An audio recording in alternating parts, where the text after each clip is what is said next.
আসসালামু আলাইকুম প্রিয় শিক্ষার্থী বন্ধুরা, আজকের পাঠে সবাইকে স্বাগতম। আজকে আমরা পড়ব তোমাদের যে নতুন পাঠ্য বইটি রয়েছে পঞ্চম শ্রেণীর বিজ্ঞান, তারই অধ্যায় 14 জনসংখ্যা ও প্রাকৃতিক পরিবেশ এর অনুশীলনীমূলক সকল প্রশ্নের উত্তরগুলো আজকে একটি ভিডিওর মাধ্যমে আমি পড়ে শোনাবো। ভিডিওটি স্কিপ না করে দেখতে থাকো, তোমাদের ভালো লাগবে, তোমাদের অনেক উপকারে আসবে। আমি এগুলো বই থেকেই তোমাদেরকে পড়ে শোনাবো। দেখো, 1 নম্বরে রয়েছে সঠিক উত্তরে টিক চিহ্ন দাও, এর উত্তরগুলো পড়ে শোনাবো। 2 নম্বরে সংক্ষিপ্ত প্রশ্নের উত্তরগুলো পড়ে শোনাবো। 3 নম্বর বর্ণনামূলক প্রশ্নের উত্তরগুলো পড়ে শোনাবো। 1 নম্বর প্রশ্নে কি বলেছে? সঠিক উত্তরে টিক চিহ্ন দেই। 1 নিচের কোনটি মানুষের মৌলিক চাহিদা পূরণ করে? 1 নম্বর প্রশ্নে দেখো কি বলেছে। 1 নম্বর প্রশ্নে বলেছে নিচের কোনটি মানুষের মৌলিক চাহিদা? এর উত্তর হবে খাদ্য। আমাদের প্রত্যেকের মৌলিক চাহিদা হচ্ছে খাদ্য। 2 নম্বর জনসংখ্যার ঘনত্ব হলো, এটাও পড়ে শোনাবো। 3 কোনটি অবয়নযোগ্য শক্তির উৎস? 2 নম্বর জনসংখ্যার ঘনত্ব হলো প্রতি একক জায়গায় লোক সংখ্যা। প্রতি একক জায়গার লোক সংখ্যাই হলো জনসংখ্যার ঘনত্ব। কোনটি অবয়নযোগ্য শক্তির উৎস? এটার উত্তর হবে কয়লা। 4 নম্বর বলেছে জীবাশ্ম জ্বালানি পুরানোর ফলে কোনটি ঘটে? জীবাশ্ম জ্বালানির ফলে বৈশ্বিক উষ্ণায়ন ঘটে। এরপর সংক্ষিপ্ত প্রশ্ন, 1 জনসংখ্যা বৃদ্ধি পেলে কিসের চাহিদা বাড়বে? এটার উত্তর আমি পড়ে শোনাচ্ছি।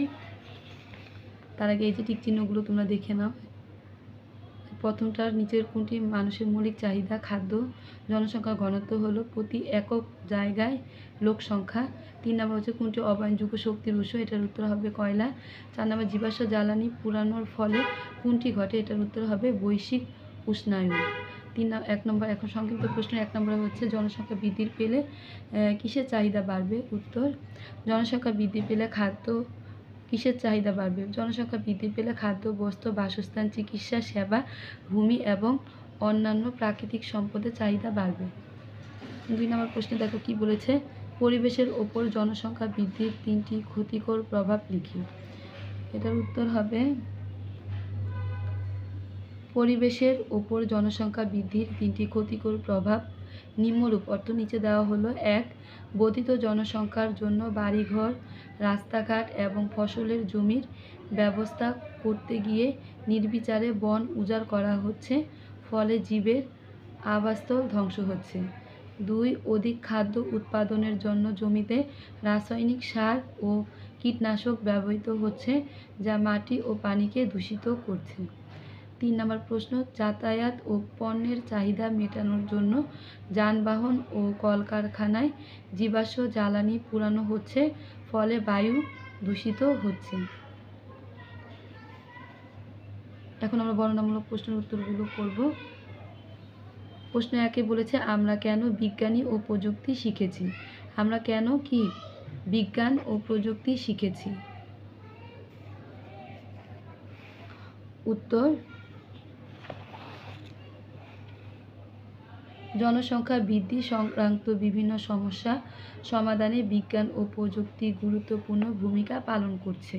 তাছাড়া বিজ্ঞান শিক্ষা আমাদের বৈজ্ঞানিক জ্ঞান প্রদানের মাধ্যমে জনসংখ্যা বৃদ্ধিজনিত সমস্যার সমাধানে সাহায্য করে। শুধু তাই নয়, বিজ্ঞান ও প্রযুক্তি দক্ষ মানব সম্পদ তৈরিতেও গুরুত্বপূর্ণ ভূমিকা পালন করে। মানুষ কেন কৃষিকাজে রাসায়নিক সার ও কীটনাশক ব্যবহার করছে? এটার উত্তর হবে জনসংখ্যা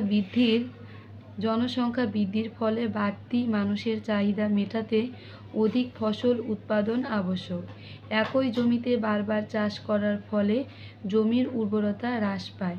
রাসায়নিক সার মাটিতে উর্বরতা বৃদ্ধি করে অধিক ফসল উৎপাদনে সক্ষম। তাই কৃষক জমিতে রাসায়নিক সার ব্যবহার করে। অন্যদিকে কীটপতঙ্গ অনেক সময় ফসলের ক্ষতি সাধন করে বলে ফসলের ফলন কমে যায়। তাই কীটপতঙ্গ দমনের জন্য কৃষক জমিতে কীটনাশক ব্যবহার করে ফসলকে ক্ষতির হাত থেকে রক্ষা করে। তাই বলা যায় অধিক ফসল ফলানোর উদ্দেশ্যই মানুষ কৃষিকাজে রাসায়নিক সার ও কীটনাশক ব্যবহার করছে। 3 নম্বর প্রশ্নে কি বলেছে? বনভূমি ধ্বংসের ফলে পরিবেশের ওপর কী প্রভাব পড়ছে? উত্তর, বনভূমি ধ্বংসের ফলে পরিবেশের উপর নিম্নোক্ত প্রভাবগুলো পড়ছে, অর্থাৎ এই নিচের প্রভাবগুলো পড়ছে। 1. বাস্তুসংস্থানের পরিবর্তন ঘটছে। 2. জীবের আবাসস্থল ধ্বংস হচ্ছে। 3. জীবজন্তু বিলুপ্ত হচ্ছে। 4. ভূমিক্ষয় ও ভূমিধস বৃদ্ধি পাচ্ছে। 5 নম্বর গ্রিন হাউস প্রতিক্রিয়া দেখা দিচ্ছে। এরপরে দেখো 4 নম্বর প্রশ্নে কি বলেছে, জনসংখ্যা বৃদ্ধির ফলে মানুষ কেন সহজেই রোগাক্রান্ত হয়? এটার উত্তর হবে জনসংখ্যা বৃদ্ধির ফলে জনসংখ্যার ঘনত্ব বৃদ্ধি পায়। অধিক জনসংখ্যার ঘনত্বের কারণে রোগ জীবাণু একজন থেকে অন্যজনে দ্রুত ছড়িয়ে পড়ে। তাছাড়া ঘনবসতিতে পয়ঃনিষ্কাশনের সুষ্ঠু ব্যবস্থাপনা সম্ভব হয় না, তাই মাটি, পানি, বায়ু অতিরিক্ত দূষিত হয়ে পড়ে। এই দূষণের কারণে মানুষ সহজেই বায়ুবাহিত, পানিবাহিত ও অন্যান্য রোগে আক্রান্ত হয়। একদিকে রোগ জীবাণুর বিস্তার আর অন্যদিকে চিকিৎসা ও সচেতনতার অভাবের কারণে মানুষ খুব সহজেই রোগাক্রান্ত হয়। তাহলে শিক্ষার্থী বন্ধুরা, এই বইয়ের পড়াটি তোমাদের কাছে খুবই ভালো লেগেছে আশা করি। খুব সহজ আর সুন্দর করে দেওয়া আছে, তোমরা এগুলো সব শিখে নিবে, তোমাদের পরীক্ষার জন্য খুবই গুরুত্বপূর্ণ। চ্যানেলটি সাবস্ক্রাইব করে পাশেই থেকো, ভিডিওটি দেখে লাইক দিতে ভুলো না। আজকের মতো এই পর্যন্ত, পরবর্তী ভিডিওটি দেখার জন্য আমন্ত্রণ রইল। আমি আবারও তোমাদেরকে দেখিয়ে দিচ্ছি এর উত্তরগুলো।